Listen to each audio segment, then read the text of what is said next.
Salut à toutes et à tous, c'est Telokis, j'espère que vous allez bien, je vous souhaite la bienvenue dans l'épisode 2 d'Apprendre à programmer. Aujourd'hui, nous allons enfin laisser de côté la pure théorie et commencer à faire des choses concrètes. Mais avant tout, c'est parti pour le plan de l'épisode. Pour commencer, je vais vous expliquer pourquoi j'ai choisi l'Auto8 comme langage officiel de cette série sur la programmation. Une fois que c'est fait, nous passerons directement à l'installation du logiciel nécessaire et, si ça vous intéresse, d'un petit outil pour modifier l'apparence de notre éditeur. Une fois que le logiciel est installé et qu'on est satisfait de son apparence, on peut passer à la dernière partie qui est la présentation de l'interface de l'éditeur. Entrons maintenant dans le vif du sujet, pourquoi est-ce que j'ai choisi l'Auto8 ? Ceux qui parmi vous sont un peu renseignés sur la programmation ont probablement entendu parler des langages les plus célèbres. Par exemple, le C, le C++, le C#, le Java, le Python, le Visual Basic et bien d'autres. Il me paraît donc important de justifier le choix de l'Auto8 comme langage pour la série, alors que ce n'est pas un langage très répandu. Avant tout, l'Auto8 est le langage avec lequel j'ai commencé la programmation il y a 9 ans. Au-delà de la valeur sentimentale, je suis donc certain que c'est un langage par lequel il est possible de débuter alors qu'on n'a aucune expérience. Ensuite, c'est un langage extrêmement simple mais très puissant. On peut tout à fait faire des trucs compliqués avec. Pour finir, l'Auto8 possède de base des fonctionnalités intéressantes comme la possibilité de contrôler la souris ou de détecter la couleur d'un pixel à l'écran. Cela peut être très utile si on veut coder un petit programme qui va jouer à un jeu à notre place. Petite parenthèse, je pense qu'on fera ensemble un projet comme ça aux alentours de l'épisode 10. Si vous avez des idées de jeux solo sur lesquels on pourrait tricher, n'hésitez pas à proposer. Voilà, ce sont mes raisons pour utiliser l'Auto8 dans ce cours. Ceci dit, rien ne nous empêche de voir d'autres langages dans d'autres séries de programmation. Ah, là je vous fais des clins d'œil mais vous pouvez pas les voir. Bon, passons maintenant à l'installation du logiciel. Nous revoilà, mais cette fois je suis sur la page de téléchargement du logiciel. Je vous marque l'adresse à l'écran, mais vous pouvez aussi la trouver dans la description. Sur cette magnifique page, nous allons nous intéresser à l'encadré principal juste là. Il faut savoir que ce téléchargement contient tout ce qui est nécessaire pour pouvoir programmer tranquillement. On clique donc sur le petit bouton qui est sur la droite et on attend la fin du téléchargement. Je clique pas parce que j'ai une mauvaise connexion, donc je l'ai téléchargé d'avance. Voici donc mon dossier téléchargement. On peut voir que j'ai le logiciel auto8-v3-setup.exe qui est apparu, c'est donc la version qu'on va installer. On fait un simple double clic dessus, hop, je vous le mets sur l'écran. Alors, je vais vous guider à travers l'installation, même si je suis persuadé que vous savez le faire, c'est parce qu'il y a des choses que j'ai pas envie que vous ratiez. Alors, dans un premier temps, on va sur suivant, voilà, on lit les conditions parce qu'on est des gens bien, voilà, donc moi je lis très vite, hein, bien sûr. On va utiliser les outils x86 par défaut. Après ça, on va donc sélectionner une option par défaut pour les fichiers AU3. Les fichiers .AU3 sont les fichiers code source d'Auto8. Donc en l'occurrence, personnellement, je suis habitué à faire en sorte que lorsque je fais un double clic, ça lance le script. Mais si vous préférez que ça l'édite, n'hésitez pas à cocher l'autre case. Après, donc on arrive sur la page importante.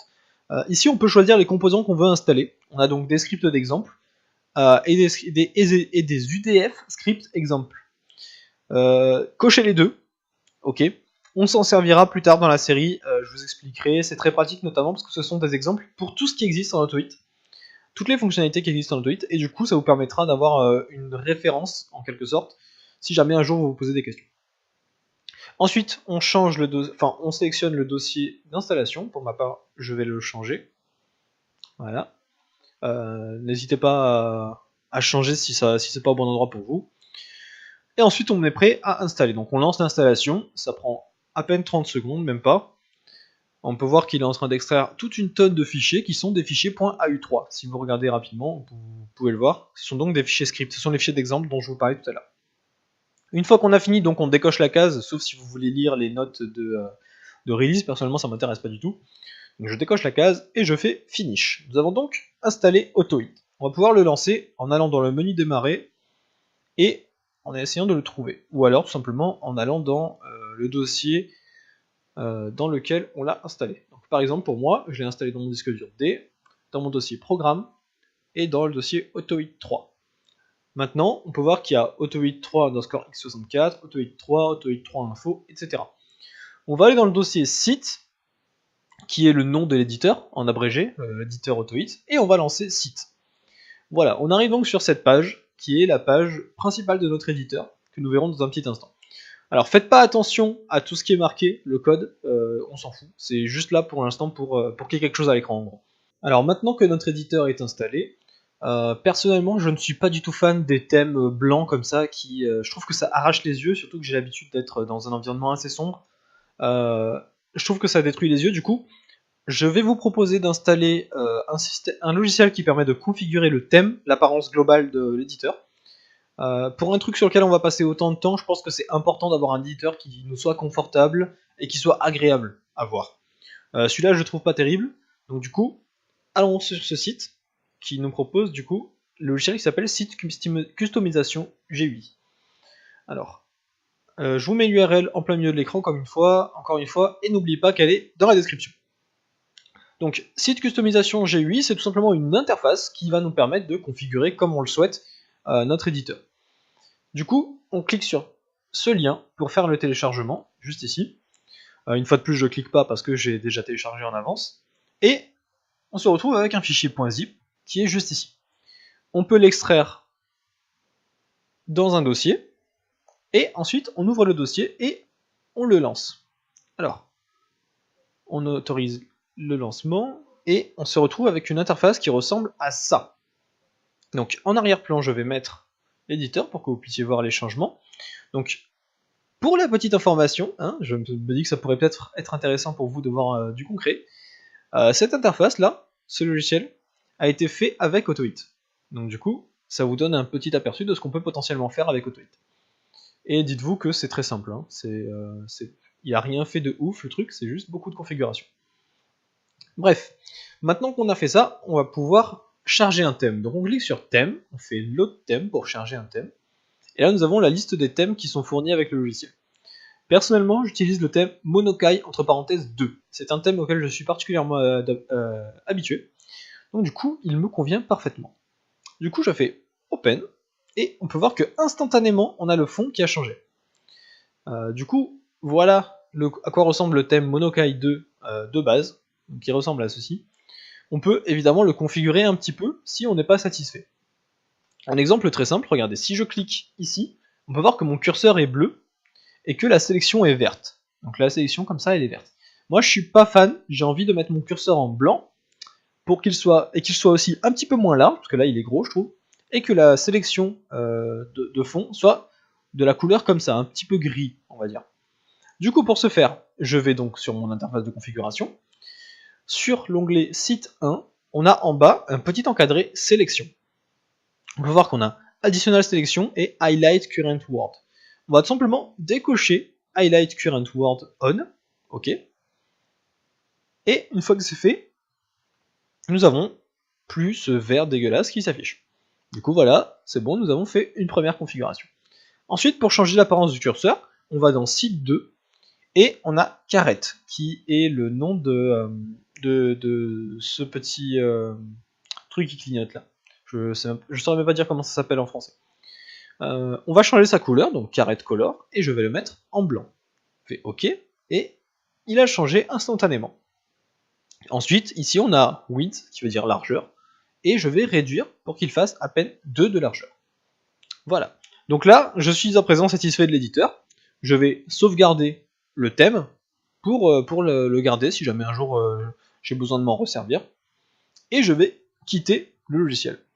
Nous nous retrouvons maintenant avec un éditeur qui est en théorie configuré comme vous le souhaitez. N'hésitez pas à vous amuser avec la configuration si ça vous amuse, si ça vous intéresse, ou si vous voulez tout simplement une apparence particulière. Ou même jeter un œil aux autres thèmes, faites-vous plaisir. Voilà du coup pour ce qui est de la configuration. Une fois de plus, c'était une partie optionnelle, mais personnellement ça me semble être un point suffisamment important pour que je l'aborde dans cette vidéo. Maintenant que notre éditeur est prêt, faisons un petit tour pour voir ensemble l'interface de façon globale. Je ne vais pas trop rentrer dans les détails parce que de toute façon on verra tout au fur et à mesure vu qu'on s'en servira, mais je vais au moins vous donner un premier aperçu pour que vous puissiez vous y familiariser ne serait-ce qu'un petit peu. Donc avant tout on a un programme de test là à l'écran que j'ai ouvert. Vous pouvez l'ignorer, c'est simplement, une fois de plus, pour qu'il y ait du texte affiché à l'écran et que ce soit pas quelque chose de vide.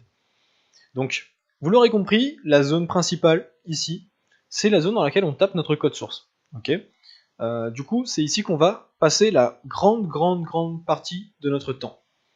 À gauche, ici, vous avez la numérotation des lignes, qui vous permet aussi de sélectionner par ligne si vous cliquez dessus, ça peut être utile. La numérotation des lignes, une fois de plus, qui est très importante. Une fois de plus, si je rajoute des lignes tout à la fin, on va voir que ça fait augmenter la numérotation des lignes, évidemment. Du coup, c'est très pratique, vous vous en servirez souvent.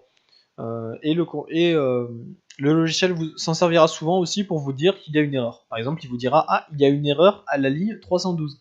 Et vous irez voir à la ligne 312 pour savoir qu'est-ce que peut être l'erreur. Ensuite, à côté de ça, nous avons en bas un petit indicateur li égale 21, co égale 1. C'est tout simplement la ligne et la colonne sur laquelle est votre curseur actuellement. Donc si par exemple je me mets ici, je suis à la ligne 19, donc li égale 19, et colonne 1, parce que je suis à la première colonne. Si je me déplace vers la droite, ça fait colonne 2, colonne 3, colonne 4, etc. Voilà donc pour cette zone principale, globale. Ensuite, nous avons des onglets qui nous permettent donc de travailler sur plusieurs fichiers à la fois, tout simplement, c'est assez classique de ce côté-là. On peut les déplacer si on veut les réorganiser autrement. Ici, nous avons les boutons, les boutons rapides pour créer un nouveau fichier. Donc voilà, je crée un nouveau fichier qui s'appelle Untitled. Ouvrir un fichier depuis donc un sélection pour choisir le fichier qu'on veut ouvrir. Enregistrer pour sauvegarder le fichier en cours. Close pour fermer le fichier qui est actuellement ouvert. Hop, voilà, il est supprimé de mes onglets. On peut imprimer le code source. Ensuite, voilà, couper, coller, couper, copier, coller, classique, supprimer, annuler, refaire. Find, replace, donc trouver, chercher quelque chose chercher un morceau de texte dans notre code source, ou remplacer un morceau de texte par un autre dans notre code source. Ça, ce sont des trucs très standards, rien de nouveau là-dessus. Dans le menu File, vous allez avoir donc nos fichiers récents. Possibilité, une fois de plus, de faire New, Open, Open Selected File Name, etc. Close pour fermer le fichier, Save pour sauvegarder le fichier actuel, et Save As pour sauvegarder en le renommant. Save Copy pour faire une copie du fichier ailleurs. Tout ça est très basique. Edit, pareil, Undo, Copy. Search qui va nous permettre de tout simplement avoir des moyens de chercher du texte dans notre fichier de façon un petit peu plus pratique. Et je vais passer View. Celui qui nous intéressera le plus sera Tools. Donc dans Tools, c'est ce qui va vous permettre de lancer en fait votre programme. Donc on peut voir que nous avons Go, juste ici, qui veut dire en fait lance le programme. Donc nous avons aussi compile, si vous vous souvenez de l'épisode 1, la compilation, c'est le traitement par l'ordinateur du code source pour générer le binaire. Du coup compile, ça va tout simplement faire ça, ça va générer le binaire. On a un petit message qui s'affiche en bas dans la console pour nous donner des informations. Donc voilà, ça s'est effectué en 0,3 secondes. On peut appuyer sur F8 pour fermer la console. Donc du coup, compile, ça va compiler tout simplement le projet pour le rendre exécutable. Build, considérez que ça fait la même chose. Il y a une toute petite différence, mais c'est vraiment négligeable à l'heure actuelle. Donc build et compile, ça fait la même chose. Ça génère le binaire à partir du code source. Et Go, ça va faire l'exécution. Donc vous pouvez faire directement Go sans passer par la case compile. L'éditeur est intelligent, l'IDE est intelligent, et il sait qu'il faut compiler d'abord. Du coup, si j'appuie sur Go, tout simplement, ça va me lancer le programme. Donc voici à quoi ressemble le programme que nous avons ouvert actuellement. Donc je vais le fermer, parce que c'est pas l'objectif de cet épisode. D'ailleurs, on peut voir qu'il a mis 7 secondes à s'exécuter. Ça peut être intéressant si on fait quelque chose qui doit être rapide. Comme ça, on sait le temps que ça a duré. Alors, voilà pour ce qui est de l'interface principale de l'éditeur. Je rentre pas trop dans les détails. C'est juste vraiment pour que vous ayez un aperçu global. Après, je vous invite à jouer, vous, de votre côté, avec les boutons, voir un petit peu ce que ça fait. De toute façon, vous ne pouvez pas faire grand-chose de très grave, on va dire. Maintenant passons du coup ici, donc voilà là où est rangé le fichier que nous avons actuellement édité.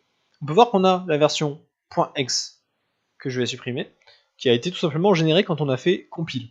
Donc là si je fais compile, hop, nous avons le .exe qui est généré juste ici. Et quand je le lance, ça va exécuter le programme qu'on a vu tout à l'heure. Maintenant nous avons aussi le code source ici, qui est donc un fichier .au3 avec le logo d'AutoHit.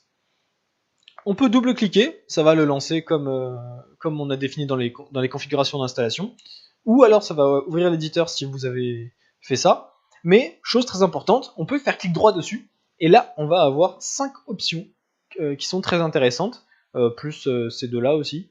Donc on peut run le script, donc ça veut dire exécuter le script, c'est comme quand on fait Go, comme quand on fait un double-clic. Compiler, ça va tout simplement générer le .exe. Ça va générer le point .exe en 64 ou en 86. Vous pouvez ignorer ça pour l'instant si vous ne savez pas à quoi ça correspond. Faites juste compile script. Et edit script qui va nous permettre de lancer l'éditeur tout de suite. Voilà pour ce qui est globalement de l'interface et du menu contextuel qui est ici. J'espère que cette partie est vraiment claire parce que globalement on va s'en servir assez régulièrement tout simplement. Quand on va vouloir éditer un fichier qu'on avait déjà ouvert avant, on va venir, on va faire clic droit, edit source, etc. Ou alors ouvrir, et voici. Voilà pour cet épisode. Pour récapituler, j'ai choisi Autohit car c'est un langage par lequel je suis certain qu'on peut commencer tout seul. C'est à la fois un langage simple et puissant, et il nous permettra de faire des choses avancées, comme manipuler la souris, de façon très facile. Nous avons installé ce qu'il nous faut pour pouvoir utiliser Autohit et sommes désormais prêts à passer aux choses sérieuses. Notre thème est parfait, et l'interface n'a pas de secret pour nous. C'est tout pour l'épisode 2, bien plus long que les précédents car on attaque enfin du concret. Dans le prochain épisode, nous attaquerons les bases, c'est-à-dire faire des maths et afficher un nombre dans la console. Croyez-moi, les choses sérieuses commencent et ça va être du lourd, la suite va être géniale. Sur ce, je vous fais des gros bisous, c'était Tello, ciao.